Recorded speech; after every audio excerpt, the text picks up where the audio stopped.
¿Por qué no vemos la Biblia etíope siendo vendida y leída en todo el mundo? ¿Por qué ha sido prohibida y ocultada para que los cristianos no puedan leerla hasta ahora? La mayoría de la gente no ha conocido la Biblia etíope y su contenido. Sin embargo, la verdad no puede permanecer oculta por mucho tiempo. Las personas han intentado todo para acceder y leer, para conocer qué conocimiento secreto contiene que otras versiones de la Biblia no mencionan, pero ¿por qué existen diferencias entre la Biblia leída en todo el mundo y la Biblia etíope? ¿Qué textos, versículos, conocimientos y órdenes prohibidas contiene que han llevado a su prohibición? A diferencia de las Biblias usadas en el cristianismo occidental o el Tanaj judío, la Biblia etíope tiene un canon más extenso que incluye muchos libros que fueron omitidos o pasados por alto en otras tradiciones cristianas. Esta es la principal diferencia entre la Biblia etíope y las otras Biblias leídas en el mundo, porque la Biblia etíope tiene más información, incluso la sensible.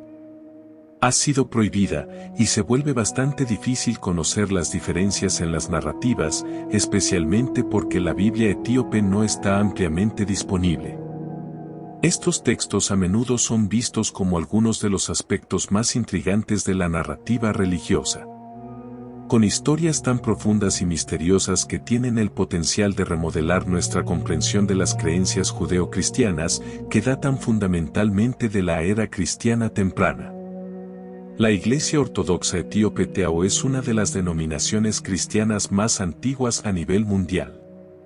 Su Biblia refleja este antiguo legado al preservar textos e interpretaciones que han sido excluidos o alterados en otras tradiciones cristianas.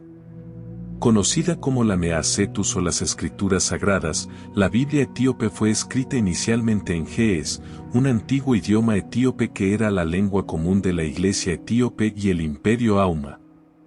La traducción de la Biblia al ge'ez se atribuye a los esfuerzos de los primeros misioneros y académicos que tenían como objetivo hacer que las escrituras fueran accesibles para el pueblo etíope. Lo que hace única a la Biblia etíope entre los cánones cristianos es su inclusión de varios textos no encontrados en los cánones católicos u ortodoxos, como el libro de Enoc, el libro de los jubileos y varios otros escritos.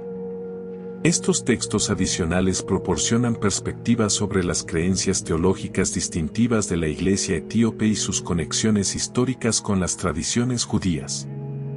Y ahí es donde las cosas se vuelven bastante sensibles.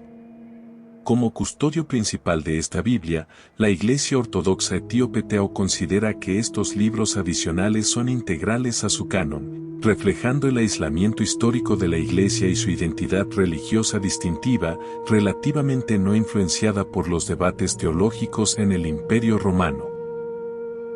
Los manuscritos de la Biblia etíope son conocidos por sus detallados diseños, ilustraciones vívidas y encuadernaciones elaboradas que muestran las ricas tradiciones artísticas de Etiopía y la profunda mezcla de arte religioso con expresión espiritual, elaboradas usando materiales indígenas como el pergamino de piel de cabra u oveja y tintes naturales para las ilustraciones.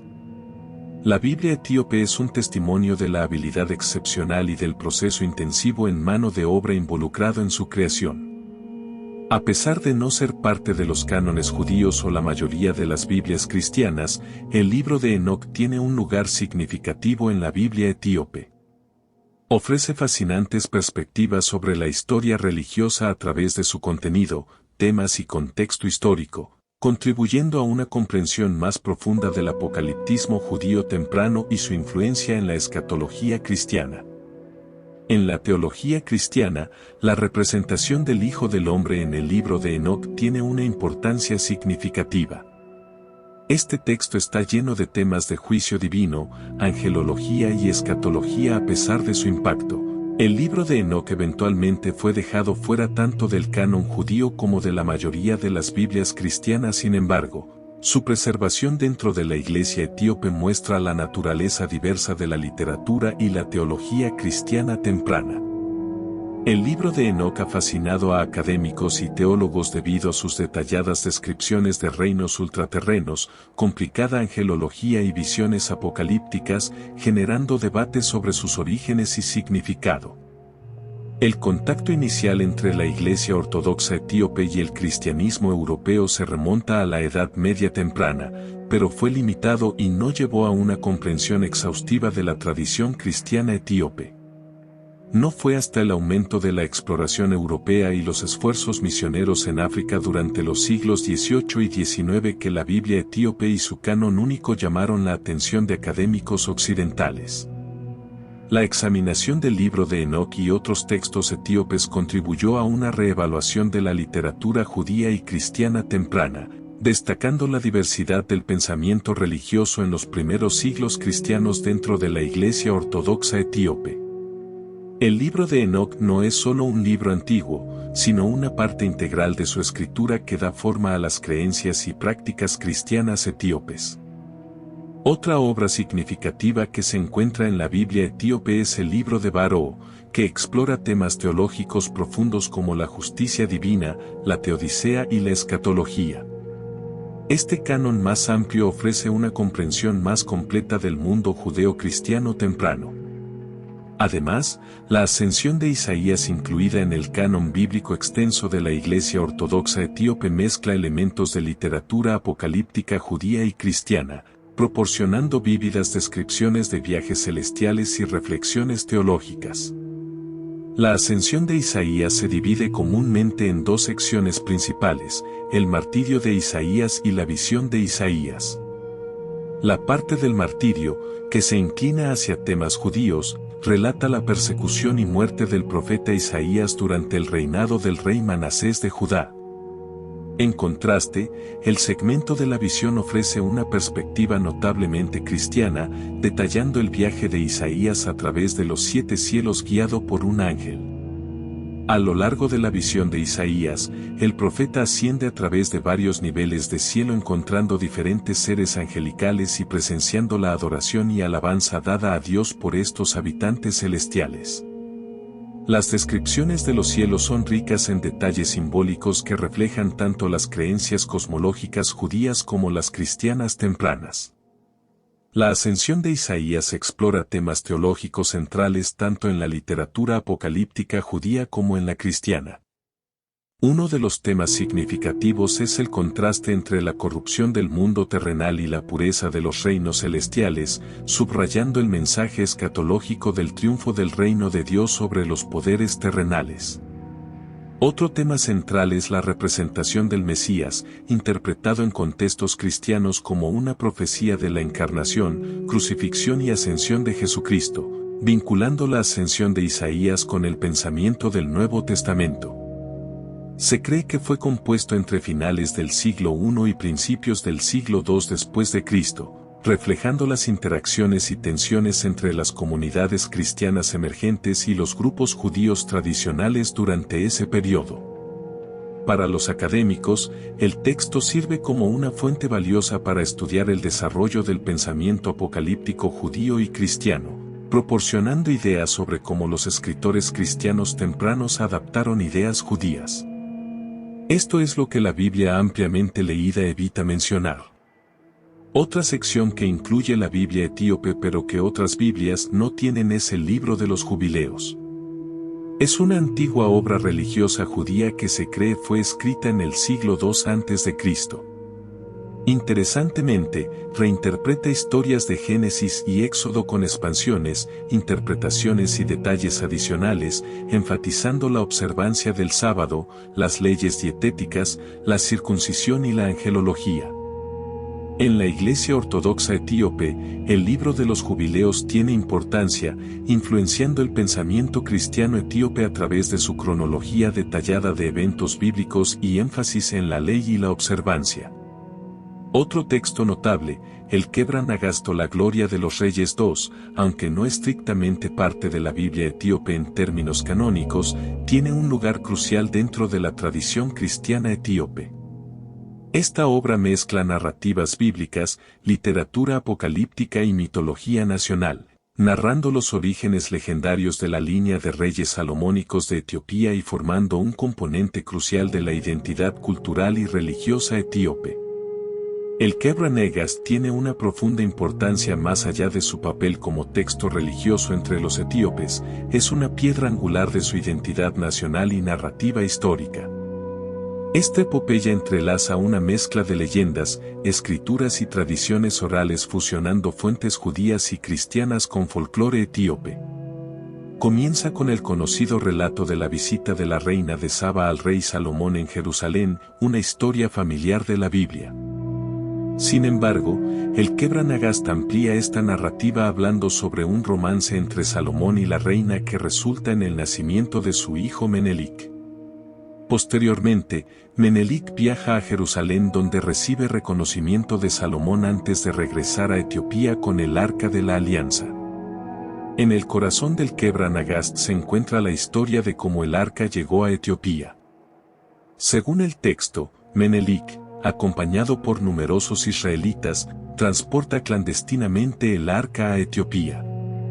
Su presencia en Etiopía sirve como un símbolo de favor divino, legitimando el reinado de la dinastía salomónica.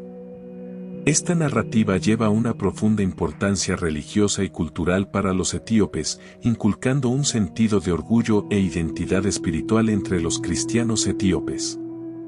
Además, ha captado el interés de historiadores, teólogos y aventureros de todo el mundo, suscitando fascinación y especulación sobre sus implicaciones históricas y místicas. Notablemente, el Kebra Nagast no solo vincula la historia etíope a la saga bíblica de Salomón, sino que también afirma a los gobernantes etíopes como descendientes directos de este personaje bíblico. Este linaje a Salomón en la línea davídica proporciona tanto una base religiosa como histórica para la legitimidad de la monarquía etíope, un reclamo mantenido hasta el derrocamiento del emperador Haile Selassie en 1974. Sin embargo, las Biblias en el mundo occidental no quieren reconocer que la representación de la reina de Saba, conocida como Mada en la tradición etíope, también es significativa, retratándola como una gobernante sabia e influyente. Su encuentro con Salomón se considera un momento crucial en la historia espiritual de Etiopía, elevando el estatus de Etiopía dentro de la narrativa judeo-cristiana más amplia. Además, el uso del ge'ez, un antiguo idioma semítico, juega un papel fundamental tanto en la Biblia etíope como en el Kebra Nagast. Aunque ya no se habla en la vida diaria, el ge'ez se conserva en contextos litúrgicos y académicos, al igual que el latín en la Iglesia Católica Romana o el hebreo clásico en el judaísmo. Su preservación en la práctica religiosa ha sido crucial para mantener la continuidad de la tradición cristiana etíope. Sin embargo, las complejidades del ge'ez plantean desafíos para la traducción e interpretación, afectando cómo se comprende la Biblia etíope tanto dentro de Etiopía como a nivel global. A pesar de estos desafíos, la traducción y el estudio de la Biblia etíope ofrecen oportunidades valiosas tanto para académicos como para creyentes. La Biblia etíope ha enfrentado prohibiciones porque contiene varios libros que no se encuentran en la Biblia protestante. Estos textos adicionales, a menudo denominados libros apócrifos, ofrecen perspectivas únicas sobre enseñanzas religiosas, historia y moralidad. Debido a que estos textos presentan narrativas e ideas diferentes de las tradiciones religiosas occidentales predominantes, Occidente optó por prohibir la Biblia etíope por completo. A lo largo de los periodos coloniales o bajo la influencia occidental, se han realizado esfuerzos para suprimir o desacreditar textos religiosos no occidentales, incluidos aquellos dentro de la Biblia etíope. Estos intentos pueden surgir por diversos motivos, como afirmar la dominancia cultural o religiosa y controlar los sistemas de creencias autóctonos. Además, esto se hace para desconectar a la comunidad etíope de un vínculo directo con los personajes bíblicos. Algunos académicos e investigadores argumentan que ciertas enseñanzas dentro de la Biblia etíope desafían las ideologías o estructuras de poder occidentales predominantes. Por ejemplo, las descripciones detalladas de los reinos celestiales y seres divinos en el libro de Enoc ofrecen cosmologías alternativas divergentes de las visiones centradas en Occidente del universo. Esto deja a Occidente con dos opciones: reconocer que compiló una Biblia sesgada excluyendo las partes que no le beneficiaban, o prohibir la Biblia etíope que cuenta la verdad. Occidente eligió la segunda opción.